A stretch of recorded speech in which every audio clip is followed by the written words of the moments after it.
తెల్లవారే వెలుగు రేఖలా పచ్చ పచ్చ పచ్చి మట్టి బొమ్మలా అల్లి బిల్లి వెన్న పాల నురగలా అచ్చ తెలుగు ఇంటి పూల కొమ్మలా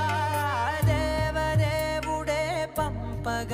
ఇలా దేవతే మా ఇంట అడుగే పెట్టెనంట బ్రహ్మ కళ్ళలో కాంతులే